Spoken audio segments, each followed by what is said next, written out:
পাও দেওয়া যায় কেন স্বামী হচ্ছে মেয়েদের আরাধ্য দেবতা বিবাহের আগে পিতা মাতা আরাধ্য দেবতা আর বিয়ের পরে স্বামী আরাধ্য দেবতা উনি কি করলেন ওই স্বামীর ও তাকে দোষাই নাই আর আমি একটু বাংলায় সবার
কাছে বিবাহ দিবেন না? হ্যাঁ, বিবাহ তো দিতে হবে।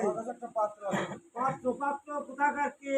অপূর্ব পাত্র। অপূর্ব অপূর্ব একেবারে যে পাত্র যেখানে রাখবেন সেই জায়গায় সে আমি খুরোলি মালিকটা কেন তোমার দিদিমা আছে দিদিমা বা কি তুমি খুরোলি দিদিমা যাই হোক খুরিমার কাছে অনুমতি দিতে হবে। আমরা তো 3 ভাগের 1 ভাগ মালিক আর তারা হলো 2 ভাগ মালিক। এই কথা কি কেউ মানে নাই বাবা যে মায়েরা 2 ভাগ মালিক তোমরা 1 ভাগ মালিক? টাকা পয়সা চাবি চূড়া সবকিছুই হাতে দেবে কিন্তু ওই যে আসল মাতুর পরিচিত আমার হাতেই থাকে। যাই হোক নারদ গিয়ে মেনকাকে দিদিমা সম্বোধন করেছে। বলছে নারদ দিদিমা বললি কেন? বলছি যে আমার খিদে লেগে গেছে তাই আমি আবল তাবল বলেছি।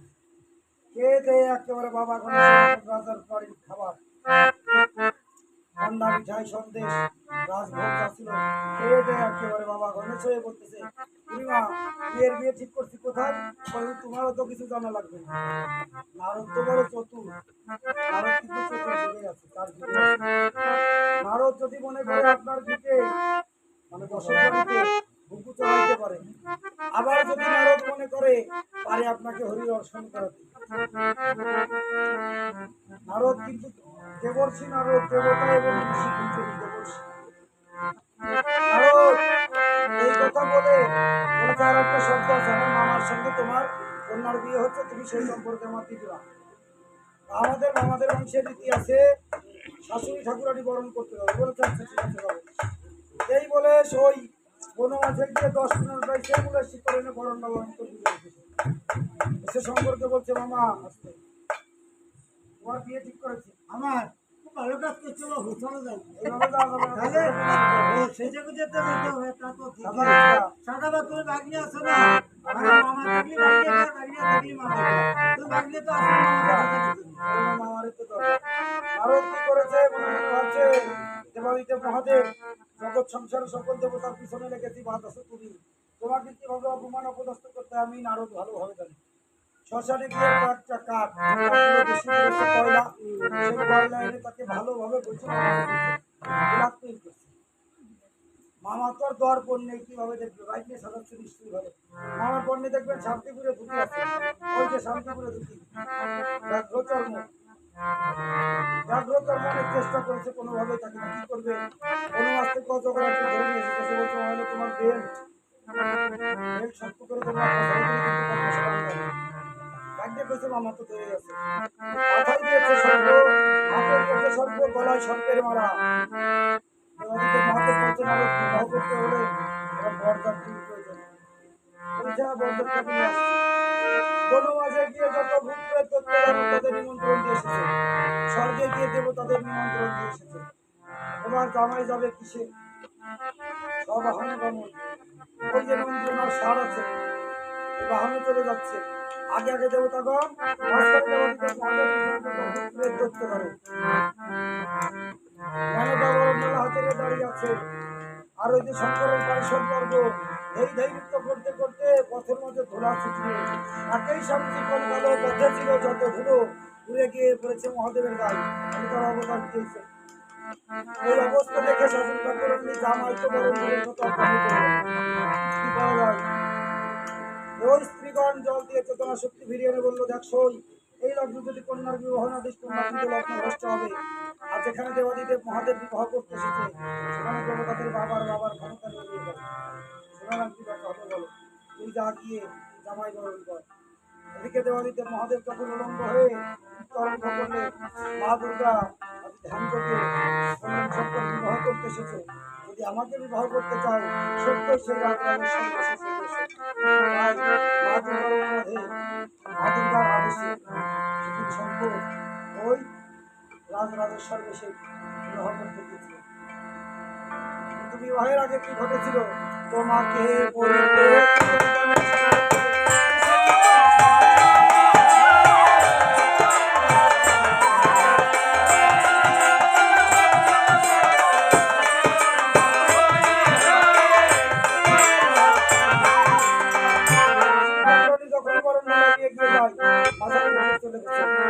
গলার মালা চলে গেছে, হাতে চলে গেছে, বা কাছে আমার বেদ ধরে আছে, নড়াচড়া করে না। শাশুড়ি যখন সম্মুখে গিয়েছে জামাই সাথে রাখতে পারে কিন্তু জামাই শাশুড়ির সামনে নৃত্য করতে শুরু করছে ল্যাংটা বসে। বলছে, দেবী আমি তো ল্যাংটা হয়েছি আর নারদের চক্রান্ত করে তুমিও তো ল্যাংটা হয়েছি। যখন যুদ্ধ করতে গিয়েছিল নেশায় তোমার কোনো হিতাহিতকার ছিল না, তুমিও তো লঙ্গিত হয়ে বাংলাদেশে লিখেছিলে আর সেইভাবে আমার মুখ্যমন্ত্রী পৌঁছেছে। এই জগৎ মাঝে আসতেও হয় লঙ্কা, যেতেও হয় লঙ্কা।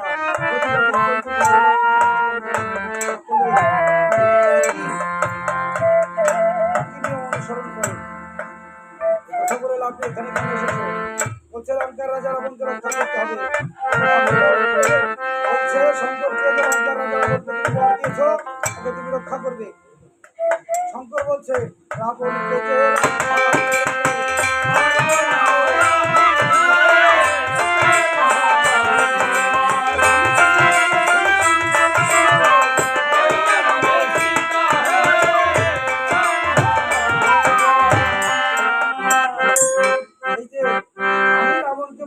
যে সত্য কথা বলি, এমন বর তুমি নাই।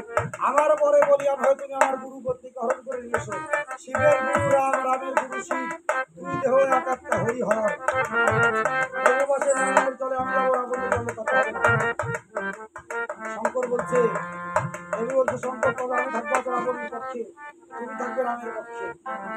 যদি আজ কোনোভাবে কোন রকম স্বরে রাগান্বিত হয়েও যদি বলো আমাকে রাবণকে ছেড়ে আসতে হবে, আমি কিন্তু আসবো না।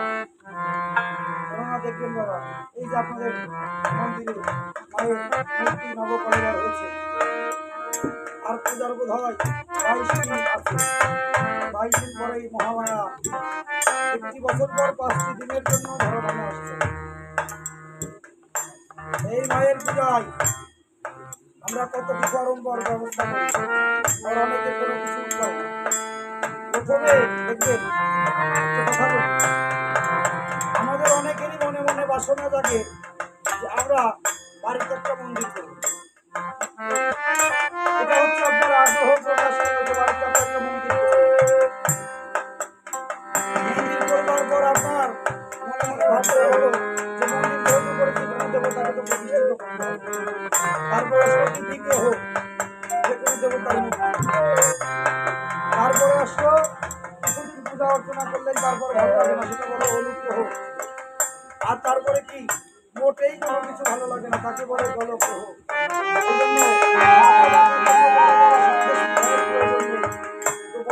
বাড়ি ছেড়ে দিয়ে যদি কোনো ভক্ত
পিতার দেয়া বলে তোমার দেয়া কাটা বন্ধু ফিরে পেয়েছিলাম।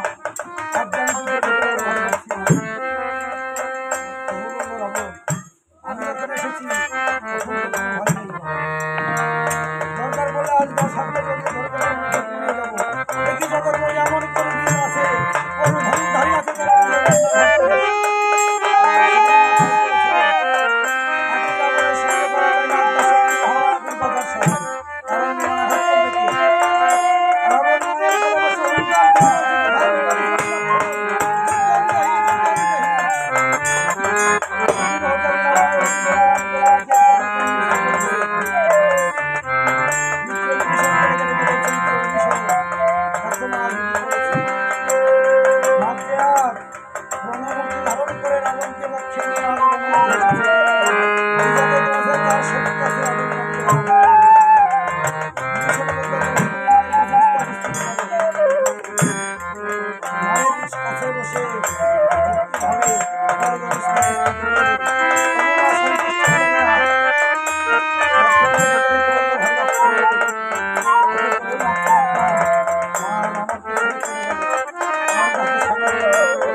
বিভীষণকে নিয়ে অযোধ্যায় ফিরে যা।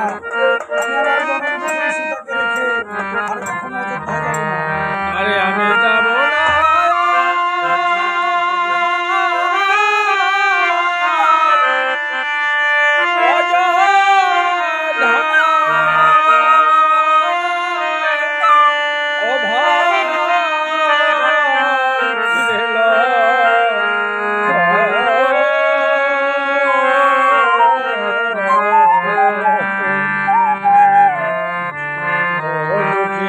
Sita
ঈশ্বর বললেন,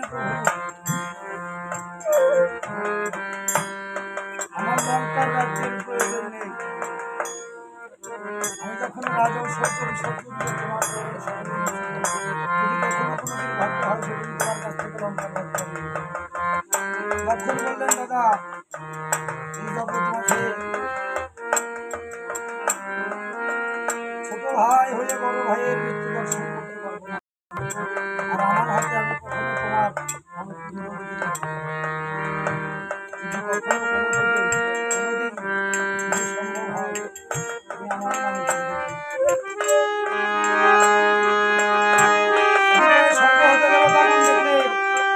সীতা হারানোর বিরহে তব প্রয়াগ আবেগে আপ্লুত রাবণ যদি আজ অন্তরপুরে ফিরে যায় রাবণ নিধন হবে না। সমস্ত দেবতা মন্ডলী এসে আজ ব্রহ্মাদেবের নিকট উপস্থিত হলেন। ব্রহ্মাদেব, আপনি গিয়ে প্রভুকে অকাল বোধনের আজ উপস্থিত। এই যে অকাল বোধন, অকাল হলো কেন বাবা? কাল অকাল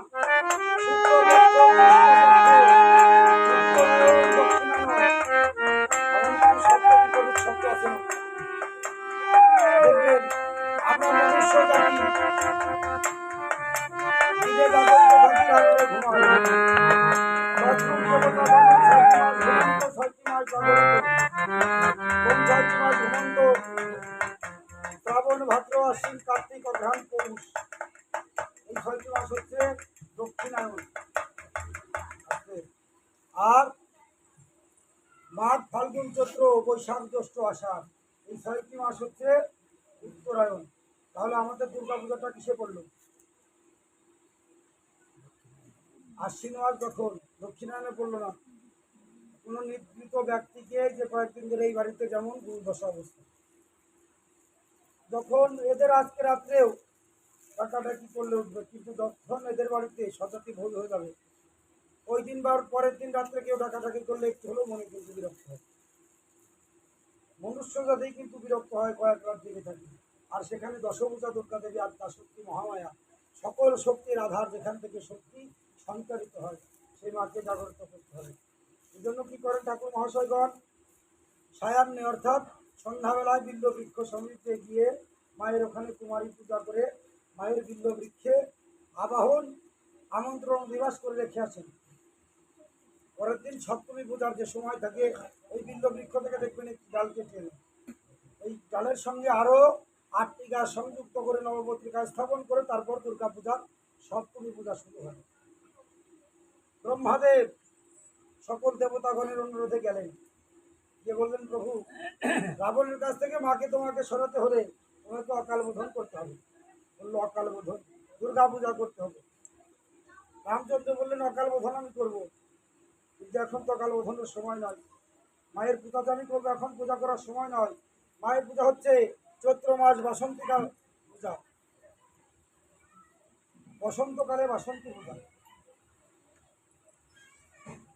বললো হ্যাঁ, আর আমি যে মায়ের পূজা করবো, মায়ের পূজা করার সেই তিথি হতে নেই।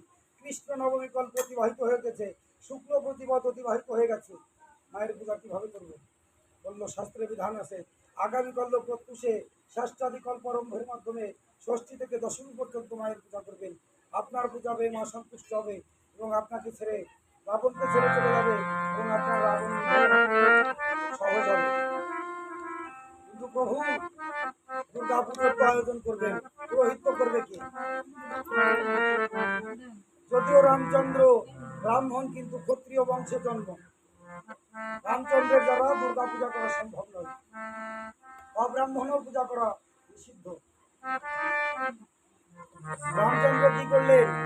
একটা চিরকুট লিখে পাঠালেন বালির নন্দন অঙ্গদের কাছে, যে রাবণের কাছে নিয়ে যাও, বলছি খুব খারাপ করে দেখলো, বলছে অঙ্গদ তোমার বোধহয় কোথাও ভুল হচ্ছে।